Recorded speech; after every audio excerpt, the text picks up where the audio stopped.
Hey you guys, welcome back to What's Happening. So Miss Lula from the Love and Marriage Huntsville fan page, she did an interview with Marsau and LaTisha last night, and it was really good. I actually didn't jump on until about 7 minutes in, and I thought the interview was really good. She did a good job with the questions, monitoring the chat and seeing what questions were coming in. LaTisha and Marsau did a great job answering the questions, and they provided a lot of good information.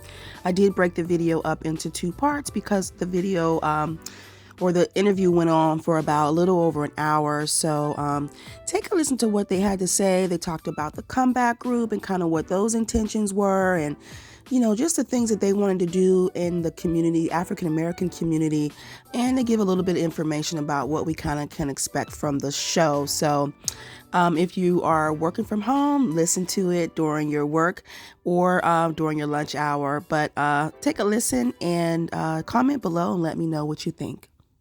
We're companies filing bankruptcy. At the end of the day, we want to do it successfully. And sometimes, women that are bosses have husbands and they have kids. Right. And as much as you want to be a boss, some people need to eat.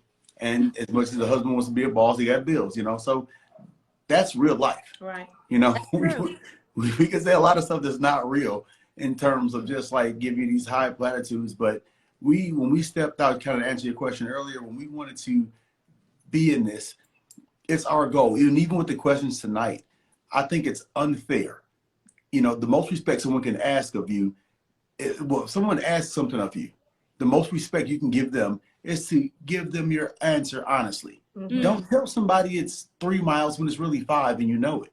Right. And don't tell them it's 7.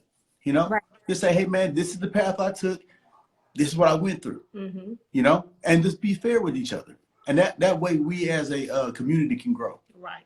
That's so true. I think that speaks to being able to share your journey in the most honest way, and knowing that each of our journeys would not look the same, but being able to share that knowledge and share back and forth. And I think this kind of like touches up on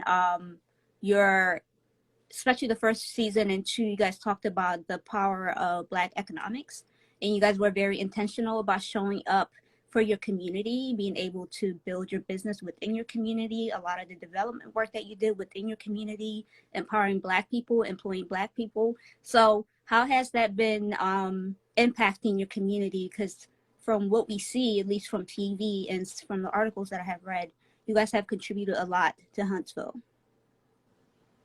Mm-hmm. You want to go? Yeah. But one, I think it's very critical. I think that there's a couple things.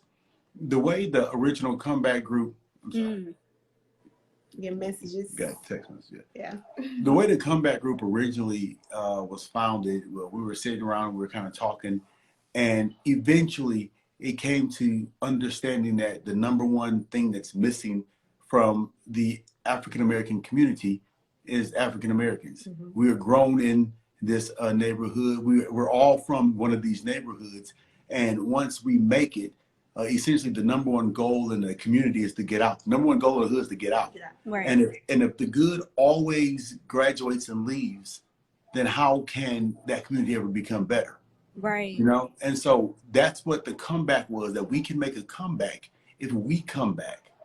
But then the question of that was, how can we come back, and why would we come back? Because at the end of the day, our commitment only goes so far to say that, well, I'm not going to send my kids to those schools. Mm-hmm. I'm not going to live in that neighborhood. I don't want to be that person that sits there, and starts thinking, what happens to me? I've made decisions that can afford me a different life. So why would I choose this? And so now that's why revitalization has to come in tandem with community in terms of commercial, residential, the public sector, and the overall environment. Mm-hmm. And so with us putting in Black and Uptown, one of the biggest things that we come in and we get, and this is these are our flowers. When they come in, they say, hey, I'm proud of you. Mm-hmm. They're not saying, oh man, y'all dope, good seeing y'all, man, y'all doing y'all thing. Mm-hmm. They saying, hey man, I'm proud of you. That means I believed in you, you're attached to us, you're one of us. And you walk into an establishment that says, wow, and intentional. Don't be confused. Right. This is Black. This Right. is us. Right. You know? Right. I think there's a beauty that unintentionally or intentionally empowers people that look like us and being able to see themselves within you, people who are doing it and contributing to the community. Because a lot of times, I'm not sure how Huntsville is where I am. There's a huge amount of gentrification happening, and a lot of Black folks, generational, like grandmothers, mothers who's been part of the community, they can't afford to live because of the tax increase, and they leave, and then other folks come in, and then by the time you're ready to purchase the property, the prices have gone up so much that you moved to a different community. And see, that's what happens as a community. You know, Black people as a community, we've been taught that our words don't have value, our vote doesn't have value, our money doesn't have value, and our land doesn't have value. So true. And so what we understand is that this is a game that it's not there's a difference between a savage and a scavenger, you know? You know, and if we want to win this game, it's not marches, it's not songs. You've got to be a real savage, and savages kill and eat the meat. And we have to be willing to do whatever it takes to grow our land, to raise up the community, and to do it through the natural law of economics. And we just have to know how powerful the Black dollar is. Like, look, did Polo just come out with African American? The college, yeah. Hey, Target came out with a Black line that sold out online, sold out in the stores. So that speaks volume to us as a race. Like, we spend money, and then we have to start back investing that money back in our community. Hiring within our community and paying and spending money within our communities. And that's the reason we put Black where we put it, because we wanted the money to be within that community. And that's the reason we put Scott Manor where we put it. Right, we're building our home in that community, yes. There's actually a question about Scott Manor, like where are you guys with that process? Because we really got... I don't even know why he brought it up. No, I got a lot of questions from the fans about that, because we got to see it on the show, but we really didn't do a follow-up about it. Yeah. You can answer it. The general contractor can answer it. All right, developer. Man, honestly, we are still waiting on plans. We've got everything. We got the house plans done, but then the architect came in like maybe month 8. And after we've been working on these plans, they flew in and we took a tour of the land, because the driveway is about almost a quarter mile and it's up the mountain. And so we toured the driveway, and he said, man, you know, after we cleared all of this land, he said, I don't think that the orientation of the house where it sits inside of the mountain is the best view.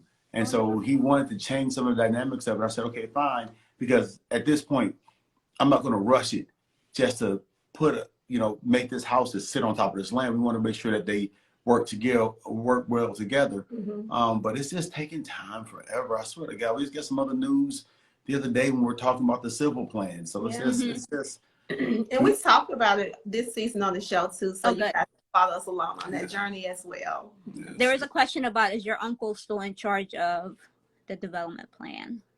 See, y'all trying to make us give up information from the show. You gotta watch it. All right, we gotta.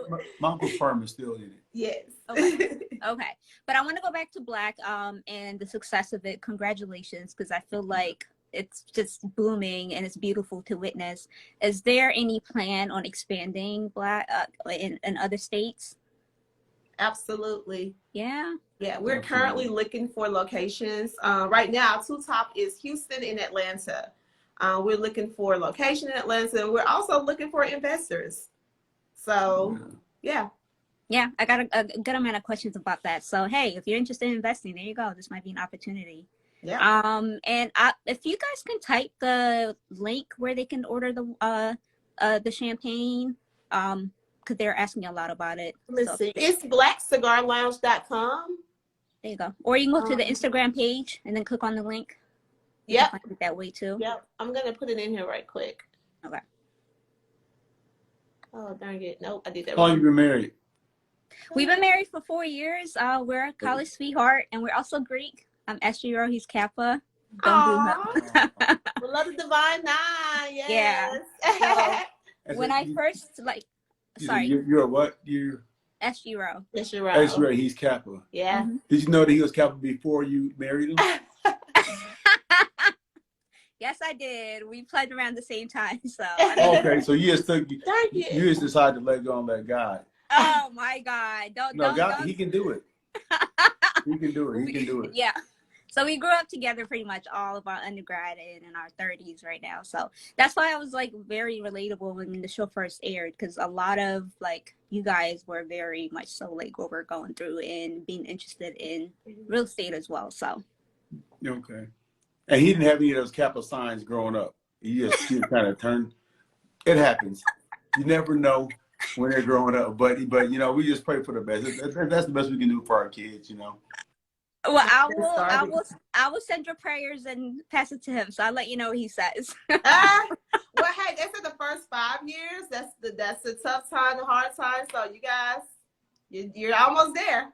Yeah, it's been beautiful. I think the foundation which I really wanted to bring up, because I mean we're moving on to that segue of like having the solid foundation, and you guys not only going from being like regular or normal, like you said, Tisha, to now being adding a reality TV show to your lives and opening your lives up for the world to really judge, critique, and like have unsolicited opinions about it. So how are you guys navigating the space of your marriage, your business, and TV show? Year 4 is much better than year 1. It was really tough.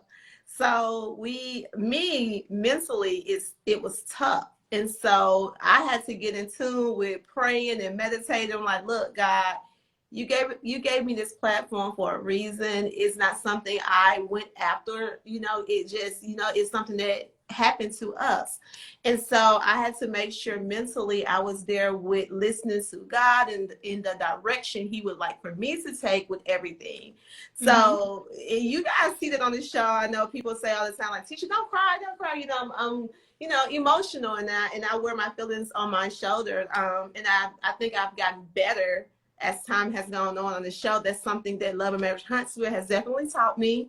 How to get better with dealing with pressure and being in uncomfortable situations and really speaking your mind on things and speaking up against things. So I'm much better than I was. And it's just staying focused on the long-term goal. And like you said, the foundation is so important. And within our marriage, as you guys, I got so much heat for coming on so strong season 1. Well, what's that season? Yeah, it was season 1 when the rumors was said about my husband, and it was like, well, you know, why are you coming on so strong? How do you know this? And it's like we built a foundation, and once you know a person, you know, that's all you have is your trust and the love and the foundation that you guys have built together. Right. I think that you know, season 1. Honestly, you know, all we are, our goal is to set out and be who we are. You know, I wasn't big on reality TV, and so I thought this story was going to be more about construction than anything else. So, and you know, part of it is like, wow, I can't believe people think like this. You know, like I can't believe there's so many people out there that have these feelings and have these thoughts.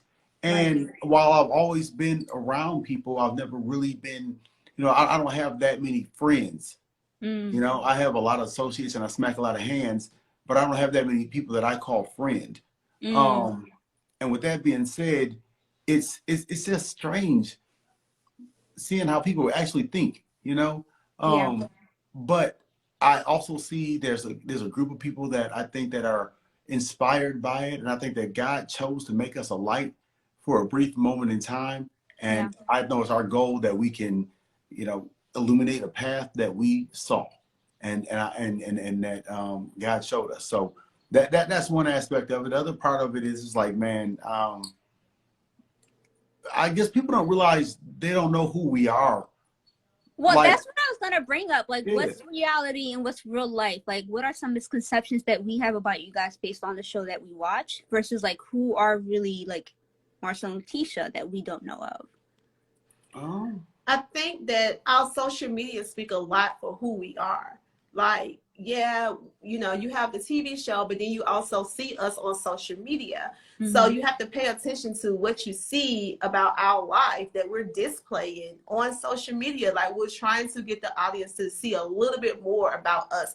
Of course, you know, we have no control over the show. We only have, you know, we have control of our social media accounts. So that's what we try to highlight so people just can get to know us a little bit better.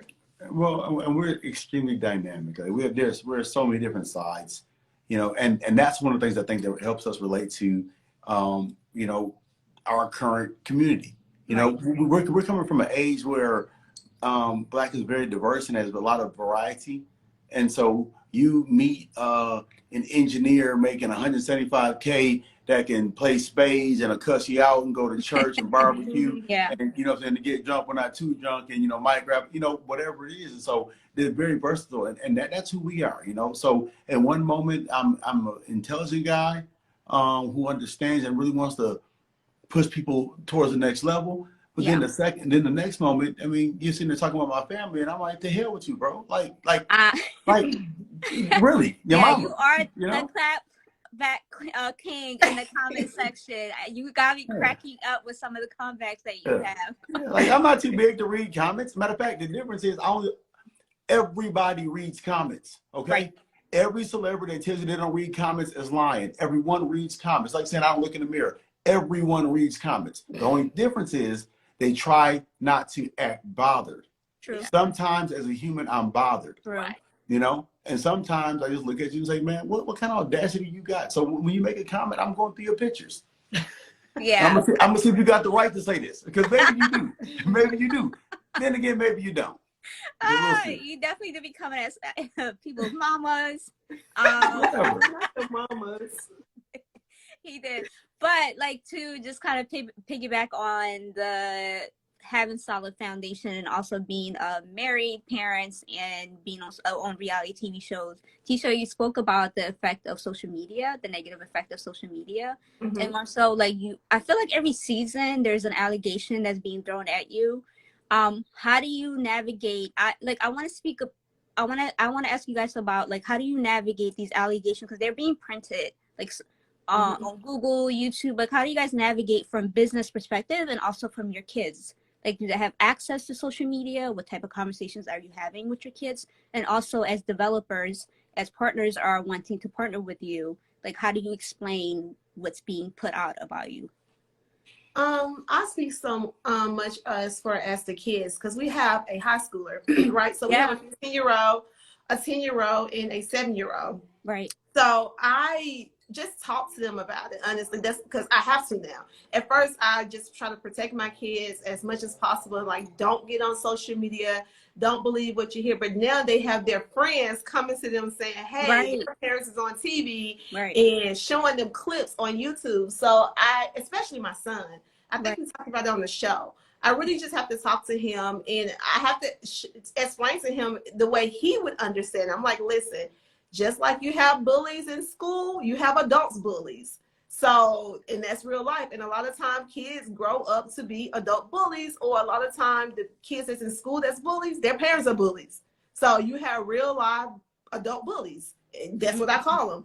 And so I talk to my kids about that, and I explain it to them. And you just have to have that line of communication. And as far as like different things coming out every season, I think we go into details this season about how we have been affected, or how it has made us feel as a couple with the different things that's coming out. And I think Saturday kicks it all off. Okay. So yeah, Saturday kicks it off. So I think that's going to answer a lot of your question.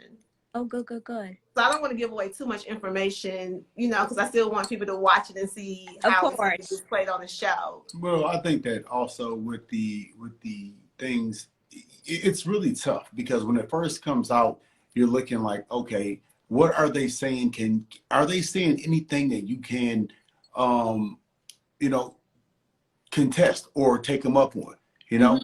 And so what everyone's doing now, they're getting a lot more clever with it.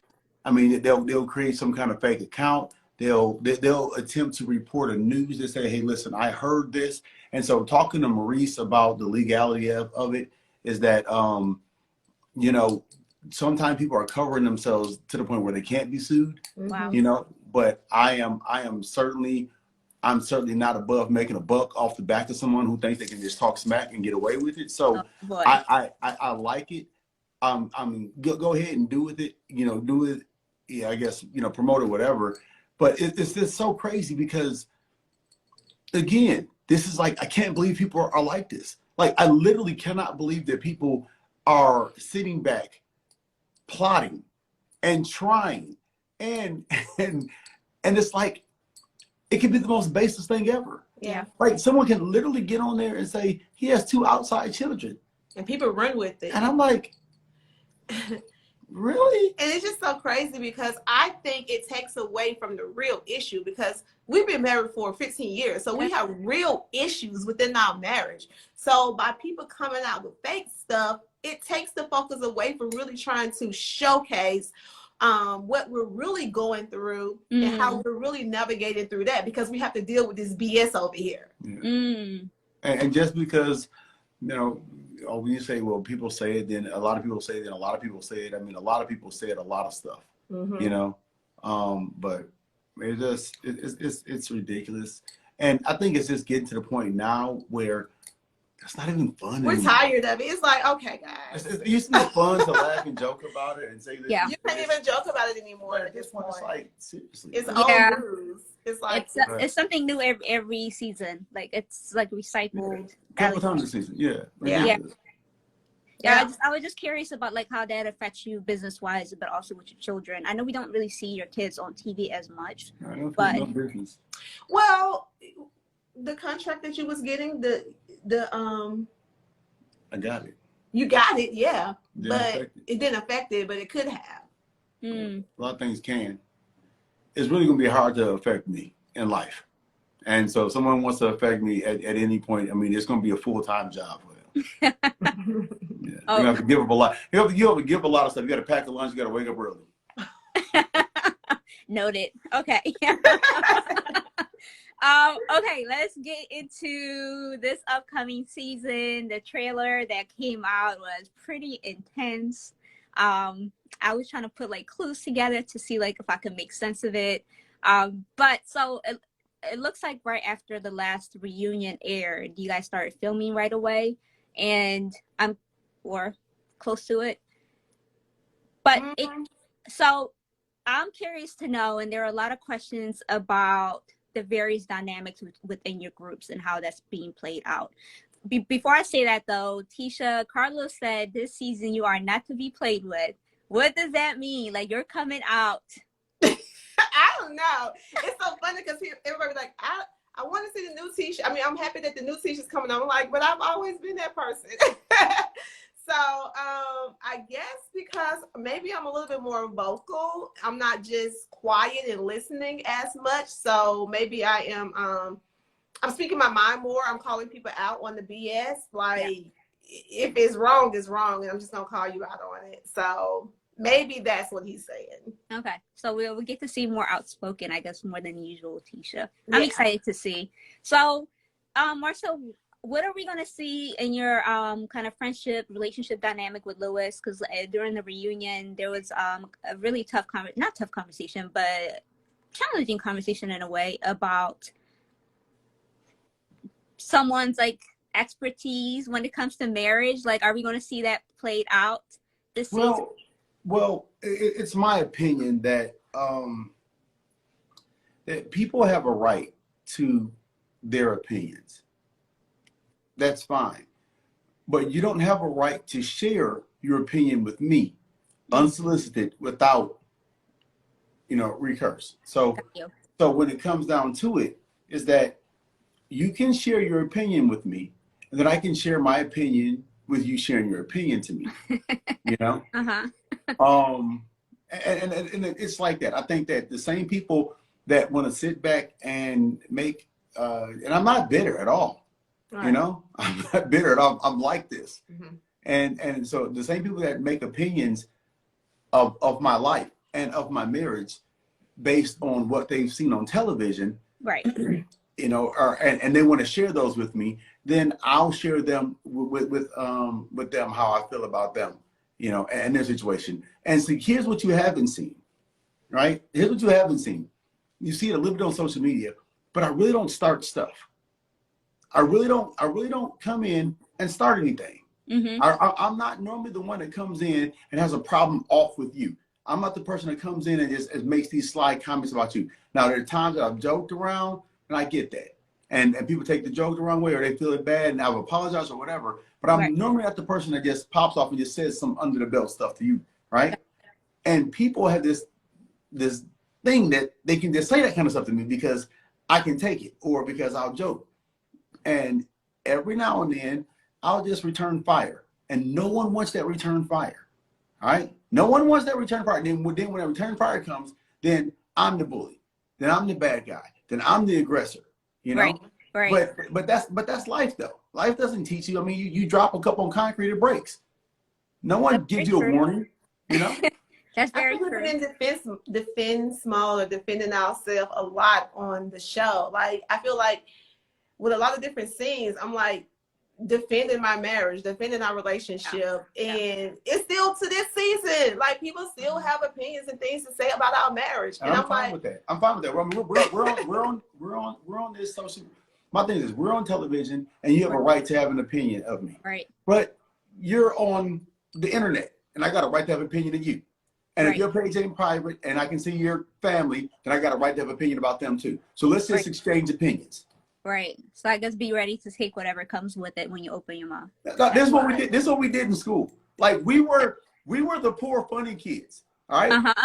We're the ones that could joke anybody down the head to toe. So this whole social media is like the lunchroom to me. And you'll see quickly. I'm like, that is being fine, bring it on. It's being recorded and reshared, so it's a different platform. Yeah. Hey, bring it on. It don't go away. It's there. No, it definitely doesn't go away. Yeah. There are questions coming up about the picture that you share from ATL. What was your intention? Saturday. Oh, we're gonna see that Saturday too? Which picture? Kicking it off. Which picture? Marsau, you lit up the internet. What do you mean? No, I share so many things on the internet. The ATL picture right after the reunion. Atlanta. Right after the reunion. So Atlanta. Yes. You know, the thing about it is Atlanta's so big. Right. You never know who's taking pictures and where. And so I don't know, maybe it's just a nostalgic moment to just sit back and reflect on where we are and who we are as people, and the dynamics of a group of entrepreneurs getting together. What is this? A life coaching moment? No. What happened? He's talking around in circles. That's what's going on right now. They're telling you you're deflecting. So we're going to move on because Tisha said we're going to see it on Saturday. Mm-hmm. So there are a few questions about the friendship dynamic, Tisha. A few people have questions about your cousin coming on the show this season. Mm-hmm. Were you surprised? What should we expect in that? I was surprised. She's been on the show with me already. Mm-hmm. You know, because she wants to do speaking and she wants to write books and things like that. So I definitely wanted to make sure that I was in a position to share my platform with any of my family members or my close friends that want to do, you know, anything related to this. I mean, God bless you to be in a position to bless others. That's how I look at it. True. So, yeah, I was shocked. And you guys are going to get a chance to see that because she was somewhere I wasn't there. And apparently I was the top of discussion. So we shall see how this play out. Oh, man. Do you feel like we have the opportunity to get to know you guys? Because you mentioned earlier, a lot of times you guys are in defense mode. Mm-hmm. Do the audience, like the fans, really know who you are? And those that care do. Those that are authentic and those that choose to look at us as humans, they are. Those of us who decide that they're going to look at this segment of our lives and assume that this is all there is to us, mm-hmm. then God bless them too. And really, it's the mental capacity of the person that's looking at the television show to understand what in total is going on.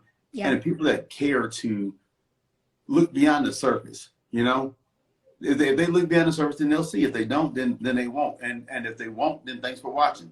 You know, I mean, it's a great show. It's a great show. And I think you have some people that's like that bent on disliking Marsau or misunderstanding our relationship or disliking me, and they're gonna believe whatever anybody has to say without any proof or whatever because they're like, I just don't like her. And you know, and that's fine. You're not gonna be liked by everybody, and I understand that. But 47 million Americans didn't like President Obama. You know, Jesus was killed. Yeah. And I'm not Jesus or President Obama, but you've never seen us both in the same room. So. I'm just joking. Marsau, I read an article, I'm not sure how true it is, but it said the season, allegedly, it said that you said that this season we weren't going to like you. Did you say that? If so, why is that? No, you might not. You might not. He did say it. Because